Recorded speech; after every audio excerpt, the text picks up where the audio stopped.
kama vile alikuwa mwaminifu mzuri, alienda mbele kutangulia kuomba ruhusa kwa ule pasteur wake wa kipagano. C'est un pasteur païen, non? Ni pastor mpagano. Et il allait voir Dieu dans la chair humaine. Donc la sagesse de Dieu était dans Salomon. Na alikuwa naenda kuona Mungu ndani ya mwili ya mtu. Même si son pasteur était un païen, hata vile pastor wake mpagano, il est quand même parti lui demander l'autorisation. hata vile alienda kumuomba ruhusa. Pasteur, je vais aller voir frère Salomon. Kunaenda kuona ndugu Salomoni. On m'a dit que Dieu œuvre en lui. Je te demande l'autorisation pour y aller. Na kuomba uniruhusu njoo niende kule. Un pasteur païen.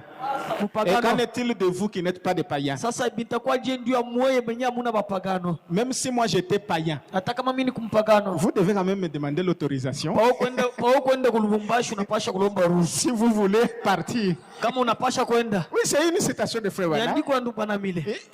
Il faut demander l'autorisation. Inafai kulomba ruhusa. Wakuma tout.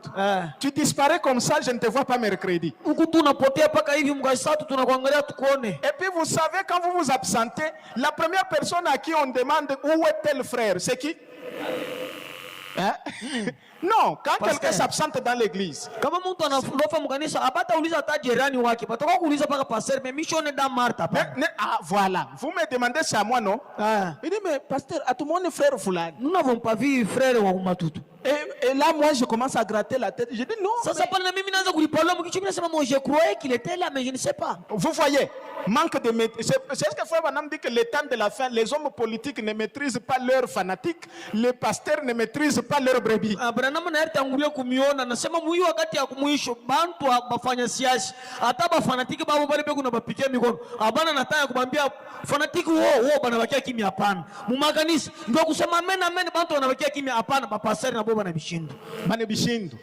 Vous allez les politiques non mushende pale boba nenda kule na le pala ba me part mushende kukase ma magasin boba na kase na le pas casser des magasins d'autrui et part. Et dans l'église les pasteurs aussi ne maîtrisent pas les brebis. Ata ba pasteur na boba abatulizishe ba minifu babo hapana. Une brebis qui disparaît on ne sait pas elle est partie où. Na atuyo mo minifu kuna potea atuyo kule kunyanende. Parce que si on me demande mais tel pasteur fulani ashiri analofa bon eko wapi? Mais ça mais où est-elle mais ça bon michi où? Mais problème première chose je vais me gratter seulement pour dire je ne sais pas. C'est frère Bana demander l'autorisation. Attendez, je lis ça. Parce que nous sommes au 7e saut. N'est-ce pas? Nous sommes au 7e saut, il ne faut pas parler comme si ça venait de moi. J'avais envoyé ça j'ai envoyé ça à Ati, à Meda et à qui encore? J'ai demandé à quelqu'un d'autre qui s'est absenté.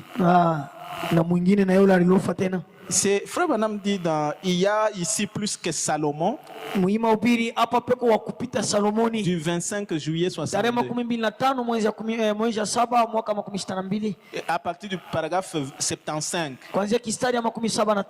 Il parle de la reine de Séba. Il dit ainsi donc étant la reine, elle devait passer par beaucoup de choses. Pour aller voir Salomon, il y avait beaucoup de choses par lesquelles elle devait passer. Des étapes. La première étape, elle devait aller vers son prêtre païen et demander la permission de s'absenter de son église.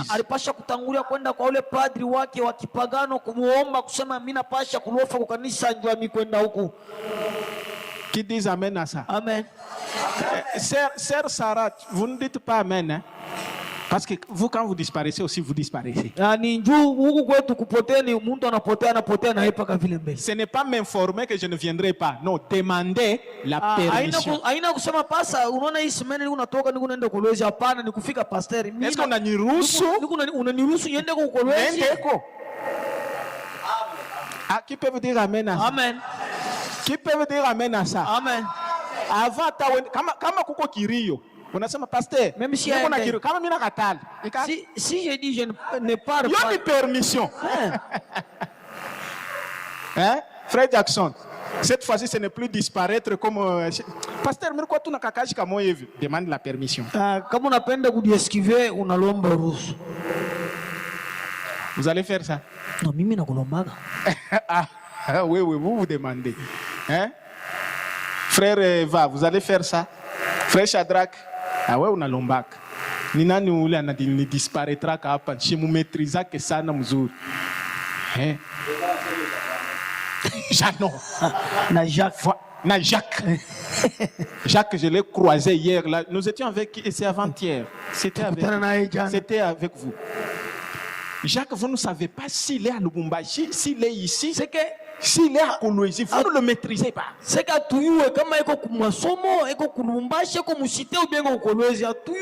la dernière fois, non, révérend, je suis à Lubumbashi. Pas l'école déjà à Lubumbashi, je suis à Machiko. Et puis après, vous ne maîtrisez pas s'il est rentré ou s'il n'est pas rentré. Et puis pendant que vous pensez qu'il est rentré, il est déjà à Kolwezi.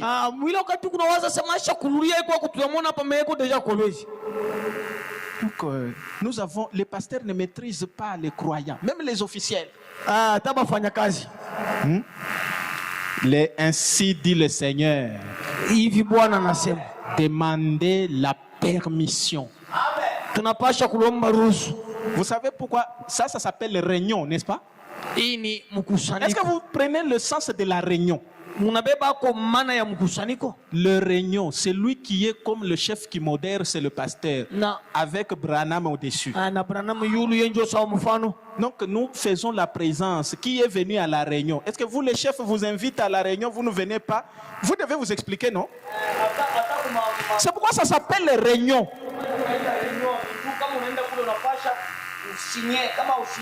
Nous travaillons ici dans l'administration. Quand on vous dit qu'il y a réunion avec le chef, gare à vous si vous vous absentez. Si vous vous absentez, même pour partir tel que je pars à Kolwezi chaque fois ici, avant de partir, j'appelle le chef. Je dis, je vais partir, mais je dis par exemple au cabinet, on me donne l'autorisation de sortie. Chaque jour, même pour un jour, dès que tu quittes la ville, il faut l'autorisation de sortie. Si il n'y a pas l'autorisation de sortie, on te fait une demande d'explication.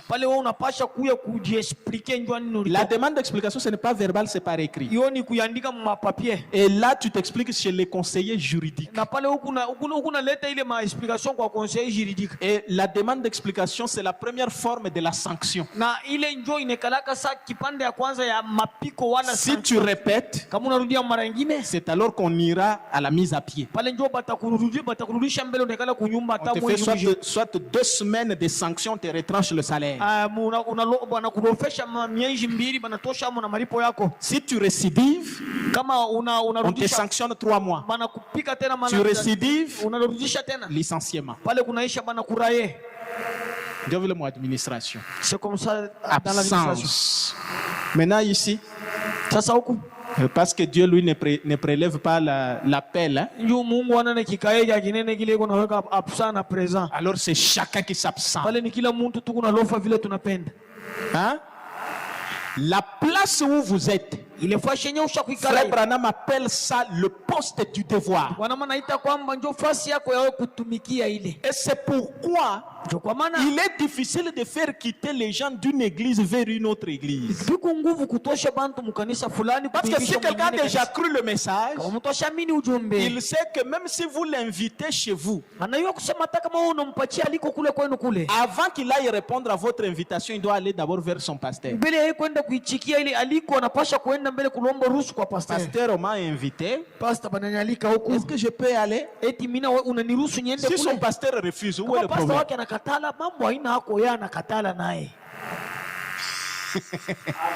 À moins que muntu ye mwenye aseme mimi shina muntu wa pasteur, là il devient rebelle à son pasteur. Bon là kama tu nani ule nkondo wa masengo unasema mimi shina muntu wa pasteur hapana. Pale unaweza kuliendea. Est-ce que vous avez suivi ça? Unafuata vile? Demandez la permission de vous absenter. Ataka mungu nashikia muntumbo mungu nakuma sema leo shitenda kukanisa beba téléphone. Pasteur, même si ton ventre ne marche pas bien, il y a des fièvres typhoïdes qui te dépassent. Dis non, pas cette fièvre typhoïde nanipita nshina namuna kutembe. Ah, unaniruhusu nilofwe. Kama nasema hapana, beba moto. kuya uikale pakiti kyako pour que bantu mushikwe vide mubichi. Unapasha kuya. S'il dit non, toi prends le petit, on te transporte, même si le blancard, on vient avec toi, tu sois là, soyez là. Parce que ici, ce n'est pas une réunion politique. C'est devant celui-là même qui a la solution. D'ailleurs, il est lui-même la solution. Donc, tu viens malade, il te guérit. Je pense qu'à partir de demain, j'aurai des appels, n'est-ce pas? Pater, dimanche, hein? Dimanche nous comme ça, shitakuya. Est-ce que vous avez informé? On a ni russo. Bon, parce que pourriez-vous me permettre à m'absenter? Ana mama kusema no miri pokea ba mama muko baba muko barikuya kumulango barikuwa ba mingi sana. Ta belle famille. Si je dis oui bache kuya kukanisi. Usidiscuter. Venez. Unanyangurika tu kiloko, motard paf anakupeleka hapo. On vient avec toi ici. Hein? Ah, cette parole est dure, hein? N'est-ce pas ça? Alors, Frère Branham me dit, dans 3 sortes de croyants, paragraphe 80, personne ne peut prendre votre place. Vous avez compris? Le mercredi, vous n'étiez pas là, votre amen là. Il n'y a pas quelqu'un d'autre qui a dit amen à ta place. Personne ne peut prendre votre place. Vous direz, je ne suis qu'une simple ménagère. Personne ne peut prendre votre place. Dieu, dans sa grande économie, a mis ainsi en ordre le corps de Christ. De manière que personne ne peut prendre votre place. Amen. Amen. Et Frère Branham dit, combien j'aimerais prendre la place de Billy Graham? Mais nous ne pouvons pas le faire. Billy ne peut pas prendre ma place. Nous avons chacun une place. Certains d'entre nous sont évangélistes, d'autres sont prophètes, d'autres sont docteurs, d'autres pasteurs. Quoi que nous soyons, ménagères, mécaniciens, paysans, quoi que ce soit, Dieu vous a mis à votre place. Qui peut venir amen à ça? Amen. Chacun a une place. Tel que nous sommes en train de prêcher, si vous entendez les histoires, on est en train de prêcher, il y a des choses qui crachent ou bien tout, c'est un qui doivent se tenir là pour aller rapidement intervenir, soit éteindre les histoires, soit voir ce qui ne marche pas. Ni banane. Ah, maman Nataya, c'est nani? Frère Neville. Mona shikia. Parce que Njo place yake. C'est sa place. Parce que lui, il est là. Il est écopal. Maintenant, comment bintu binaanza kudéranger hapa? Mais il y a des choses qui commencent à embrouiller. Mone tu frère wa kumatutu kule kuna nyangurika. Mais vous voyez frère wa kumatutu qui se lève très vite là. Il est là. Est-ce que c'est votre place? Ça c'est un désordre. Frère wa kumatutu ni fa chako ile. Hapa. Où tu entends ici piano inaanza kufa sana dièse. Nous entendons des dièses au niveau du piano ici. Ni paka yeye kokule non? C'est Joseph qui. Soit kule banapasha kumukata. On peut arranger de l'autre côté là. Parce que ce n'est pas votre place. Il est yo ina fashi yako. Même moi ici je ne peux pas quitter là-bas pour voir, je commence à régler les histoires là-bas. Ce n'est pas ma place. Il a fashi yangu mimi. Et tu ne peux pas critiquer des choses que toi tu ne maîtrises pas. Na wewe uwezi babiwa ta mais wewe ubiwe. Shika tu vile frère nani anaanza tu kuimba tu. Écoutez, on est arrivé avec frère Joseph. Est-ce que toi tu connais? Tu connais distinguer les graves avec les aigus là-bas? C'est ça. Il est tout matushi. Vile bisha kulipanga byeupe na byeushi. Wewe unajua kubiita? Ile magroupe ya ma 5 na ma 7 banaitaka je? Qui connaît ça? Quand on pose la question, octave ni nini pale? Quand on dit non, venez montrer-nous octave ici. Wende ukaoneshe octave. Utapitisha wakati mzima hapa ti na unatoka huko. Donc tu ne peux pas critiquer des choses que toi tu ne maîtrises pas. Chacun a sa place. Chacun a sa place. C'est comme ce que nous faisons comme construction ici. Il y a des administrateurs qui sont là, qui voient comment les choses peuvent marcher. Mais il y a des choses que moi-même parfois je ne maîtrise pas. C'est eux qui viennent m'informer que non, il y a ça, ça marche comme ça.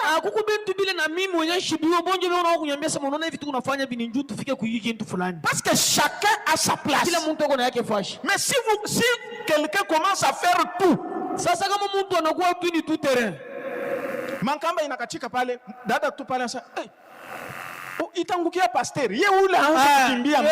Vous voyez notre sœur qui se lève là pour venir arranger des fils électriques. Tu vas tomber ici. Chacun a sa place. Et personne ne peut prendre votre place. Et frère Branham dit que vous soyez paysan ou mécanicien. Quand on voulait mettre cette installation, on a appelé qui? Emmanuel. Frère Emmanuel. Et Mathieu aussi. Pourquoi? Ils ont passé tout leur temps à l'école pour ça. Est-ce que tu riquites? On t'avait appelé. Tu riquites? Même vous. Frère, tu riquites? Même vous. Donc, quand il y a un problème, tu as été nani? Pas cabo. S'il y a des problèmes, ce sont eux qui viendront avec leur testeur. Parce que c'est leur place. Maintenant, si on demande, c'est comme une fois là où on enseignait, on demande quelque chose. On demandait pour les techniciens ici. Fille et tout à la mouke tout parler, elle était ma pris. Ouais, on est bifanyaka. Ça ou kuna jibu, ça ou kuna shituka. Donc on demande, chaque personne a sa spécialité. Même dans l'église. Et frère Branham dit, personne ne peut prendre votre place. Et frère Branham dit, l'ordre, c'est de savoir quelle est votre place et vous restez à votre place. Peut-être votre place, c'est de dire un grand amen qui peut encourager les prédicateurs. Parfois quand tu dis amen, même le prédicateur, même s'il était fatigué, comment il a la force.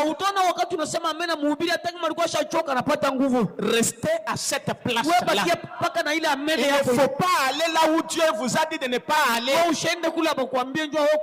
Frère Branham dit, dans Christ identifié dans tous les âges, paragraphe 13, nous savons que nous venons de quelque part.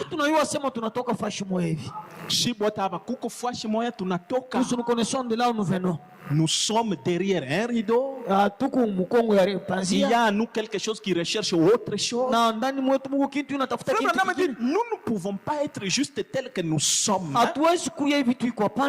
Sans qu'il y ait eu quelque chose avant nous qui nous a créés. Nous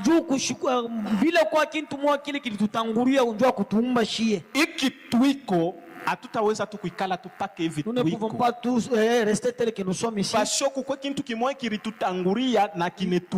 Il a fallu qu'il y ait quelque chose qui nous a précédé pour nous créer. Ma montre ne peut pas être un produit du hasard.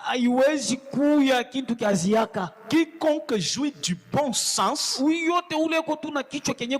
c'est que la montre, les bijoux, la détermination du temps, les réglages, les ressorts et les aiguilles ne peuvent pas être un produit du hasard. C'est impossible que ça soit un produit du hasard. Chez les chrétiens, il n'y a pas de hasard. Tel que nous sommes ici, nous ne sommes pas le produit du hasard. Faut dit, ça dépend si vous voulez considérer que vous êtes un produit du hasard. Parce que si vous savez que ce que vous êtes, il y a quelqu'un qui a décidé que vous soyez ici, vous allez chercher ce que cet être-là qui vous a placé ici voudrait. On a dit considérer la création. Il n'y a rien de hasard. Combien plus grand est l'homme par rapport à la montre? S'il est donc impossible pour la montre d'être un produit du hasard, combien plus il est que vous et moi, nous soyons ici par hasard. Il doit y avoir existé un créateur avant. Si nous observons sa glorieuse création,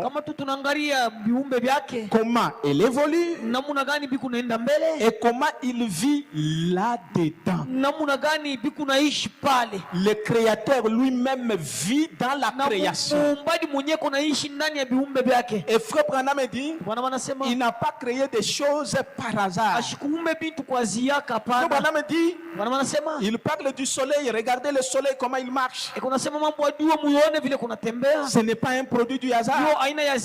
La nature elle-même n'est pas un produit du hasard. Il dit, en Afrique, là, dans les champs missionnaires,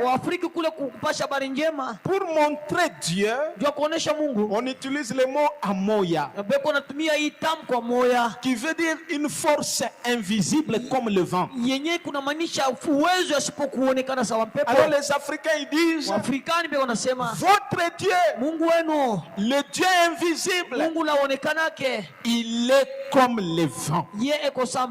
Il est une puissance que nous ne voyons pas. Frère Branham dit, je pense que nous pouvons le voir. Vous voyez? En fait, nous voyons au chapitre 12 de Saint Jean, les Grecs sont allés voir Jésus. Ils ont dit, Seigneur, nous voudrions voir Jésus. Et ils ont été amenés auprès de lui par l'un de ses disciples. Et Hébreux 13:8 dit, il est le même hier, aujourd'hui et éternellement. Si un de ses disciples à l'époque a pu le faire voir, c'est Philippe qui a fait voir Jésus. Pourquoi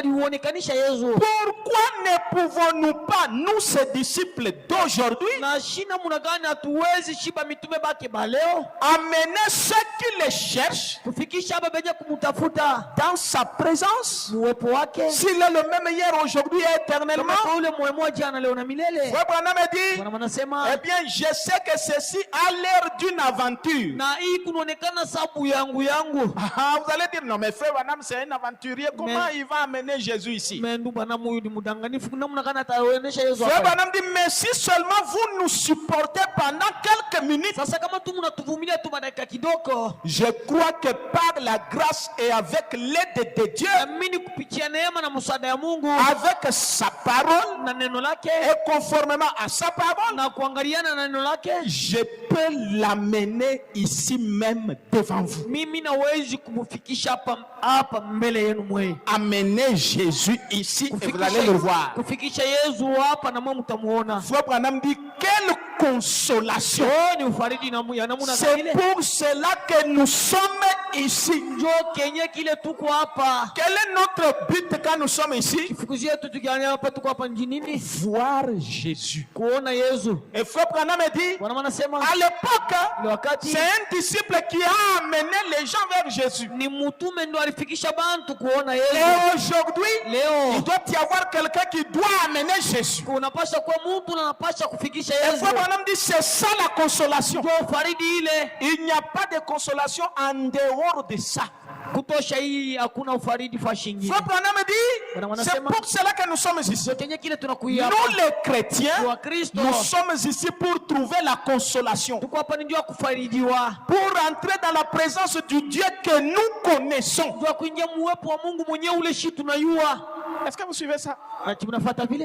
Connaître Dieu. Dieu et puis entrer dans sa présence. Et connaître Dieu, il doit y avoir un homme qui doit vous amener ce Dieu-là. Et Frère Branham dit, c'est ça le but pour lequel nous sommes ici.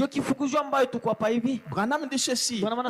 Voyez, il dit, dans le temps passé, dans le signe de la semence du temps de la fin, il dit ceci, paragraphe 31, tout homme avisé, s'il est dans son bon sens, essaye toujours de savoir ce que lui réserve le futur. C'est ça un homme avisé, qui a du bon sens. Il s'assoit, il commence à penser demain, ça sera comment? Et malheureusement, il y a des gens qui sont là qui ne pensent jamais à demain, ça sera comment? Frère Branham dit, si vous avez du bon sens, pensez demain, ça sera comment? Est-ce que vous suivez? Est-ce que vous écoutez le prophète? Demain, ça sera comment? Ok, si vous mourrez aujourd'hui, demain, ça sera comment? S'il est dans son bon sens, il essaie toujours de savoir ce que lui réserve le futur. Nous désirons tous connaître cela. Quel est le prochain pas que je ferai? Ok, ici tu es là.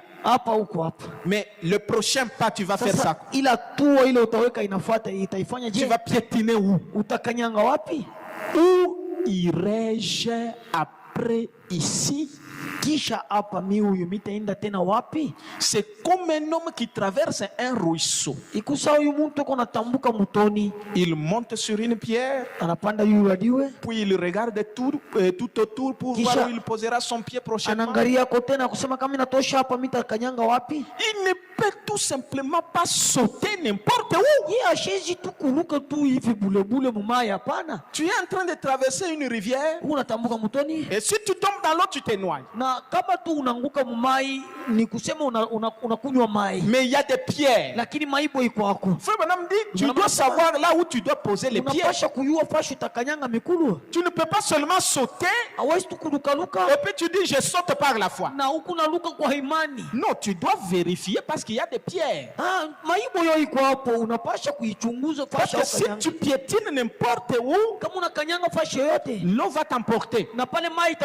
Et c'est comme la vie. La vie, vous n'allez pas la vivre en piétinant n'importe où. En allant n'importe où.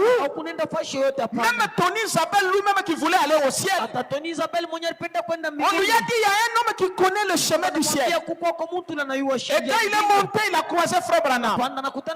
Frère Branham lui a montré. Il dit tu veux aller au ciel? Regarde par terre. Commence à piétiner là où il y a des empreintes dessus. Et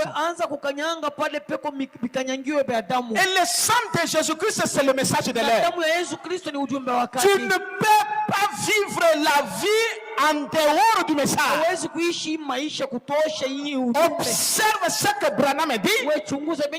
C'est ça la vie. Ça te fera traverser les épreuves. En dehors de ça, il n'y a pas de victoire en dehors du message.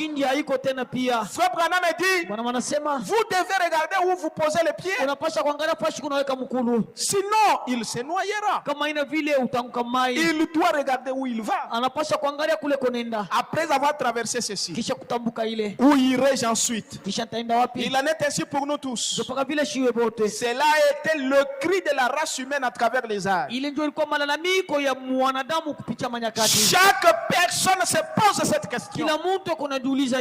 Où aller après ici? Après la vie, tu vas aller où? Parce que tu peux dire non, je vais aller dans le ciel de Frère Branham. Mais est-ce que tu es sûr que tu iras là-bas? Parce qu'il faut être convaincu. Et non pas le dire parce qu'on le répète. Vous irez où? Frère Branham me dit, vous voyez, c'est comme Jésus il a dit, le vent, tu ne sais même pas d'où vient le vent. Tu ne sais pas où il va. Vous voyez, il y avait le roi d'Angleterre. Et les jours où il a cru, et Frère Branham dit il était assis avec un saint. Et dans l'obscurité, il y avait quand même un petit feu qu'ils avaient allumé. Et puis après, un oiseau est passé. Alors le saint lui a posé la question. D'où venait cet oiseau ici? Et où est-il allé? Il ne savait pas. Frère Branham dit c'est ce que nous voulons savoir. D'où venons-nous?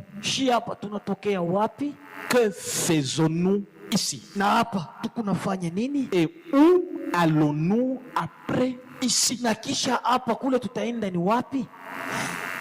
Vous êtes ici. Qu'est-ce que vous faites ici? Vous venez d'où? Et vous allez où? Et si vous répondez à ça, Frère Branham dit personne ne peut vous le dire sinon la Bible qui est le prophète. Il n'y a que Frère Branham qui peut vous dire où vous venez, où vous êtes et où vous allez. Et Frère Branham dit, vous voyez, ici c'est un bref séjour. Mais là-bas, c'est un séjour éternel. Je pense donc que nous devrions considérer où nous irons pour l'éternité. Si donc nous pouvons munir et pourvoir nos familles, ainsi de suite ici sur terre, des foyers, des maisons, des conforts, ainsi que de l'instruction. Tout ça, vous faites ça pour vos familles. Frère Branham dit c'est ce que nous devons faire. Mais l'une des principales choses que nous devrions faire, Kamafa, nous ne la faisons pas. C'est bien qu'en arrivant à la fin de la route, nous nous plongeons dans l'éternité, ne connaissant rien de Dieu, de son plan de salut et de la grâce rédemptrice de Jésus-Christ. Voilà la chose essentielle que nous devons faire. Le frère Branham dit, nous nous occupons aux choses que nous ne devrions pas. Et c'est lamentable que nous le fassions. Les gens sages, quand ils découvrent qu'ils sont des créatures du temps, ils se demandent ce qui va se passer quand le temps va s'arrêter.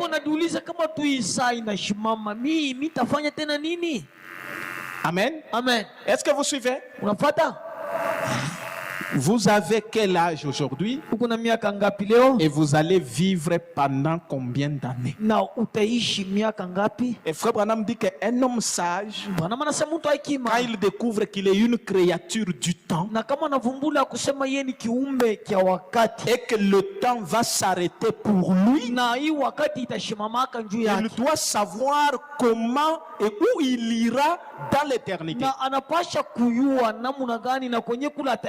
Et cela doit nous donner la crainte pour vivre le message. Parce qu'il n'y a que le message qui va vous faire arriver au bon endroit. Et Frère Branham dit, vous voyez, je vais parler d'un homme du nom de Job. Il était un homme, un grand homme. Frère Branham dit, Job, c'était un grand homme. Mais cet homme commença à se rendre compte que malgré toute sa grandeur, il se demandait ce que, après que tout sera terminé,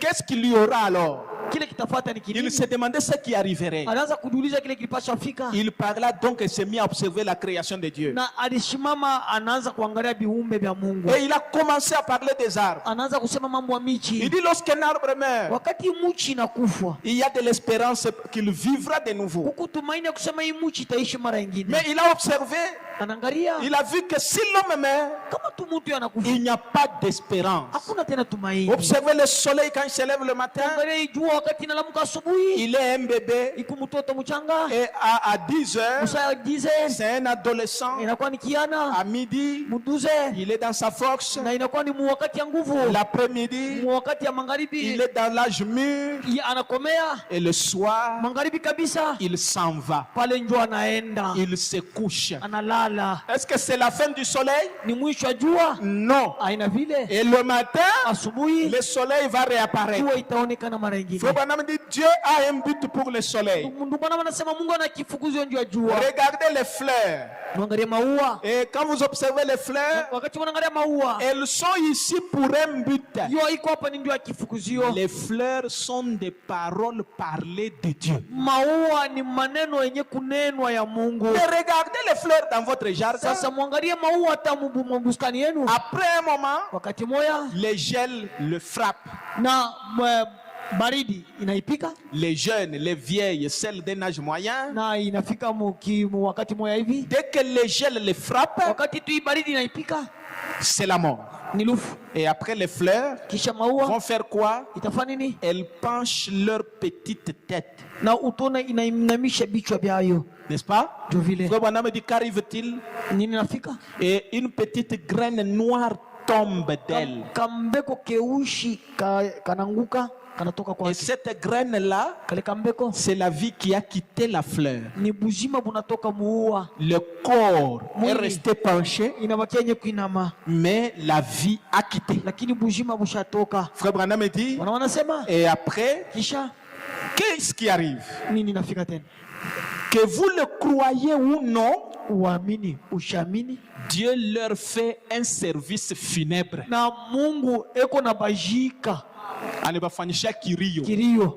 C'est quoi? Les pluies d'automne viennent. C'est Dieu qui est en train de faire le service funèbre pour la fleur. Après, l'hiver vient. Les pétales sont partis. Après, la semence gèle. Elle éclate. Sa pulpe se répand. Est-ce la fin de la semence? Non, monsieur. Que ce soit chaud, que ce soleil chaud brille, et que le soleil revient, cela produit la résurrection de toute la vie botanique. Et c'est pourquoi dans Malachie 4 il est dit, pour vous qui craignez mon nom, s'élèvera le soleil de la justice. Quand le soleil vient, frère Branham dit c'est la résurrection. Et dès que ce soleil commence à éclairer la terre, il y a un germe de vie quelque part dans cette semence. Elle vit de nouveau. Pourquoi? Elle accomplit un dessein de Dieu. Et Dieu prépare un moyen pour qu'elle vive de nouveau. Frère Branham dit ceci. Je lis ce paragraphe pour terminer. Branham dit, est-ce que vous êtes là? Est-ce que vous êtes là? Frère Branham dit ceci. Nous avons été placés ici pour un but. Qui croyait ça? Nous avons été placés ici pour un but. Frère, que vous le vouliez ou pas, vous êtes ici pour un but. Même dans le mal, vous avez un but. Et nous devons accomplir ce but. 2 points. C'est quoi ce but? Choisir entre la mort et la vie. Nous avons été placés ici pour un but. Et nous devons accomplir ce but qui est de servir Dieu. Parce que nous sommes fils et filles de Dieu. Le but pour lequel nous sommes ici, servir le Dieu de William Branham. Peu importe les difficultés, nous devons les servir. Parce que si vous ne les servez pas, c'est ça péché. Péché, c'est manquer le but.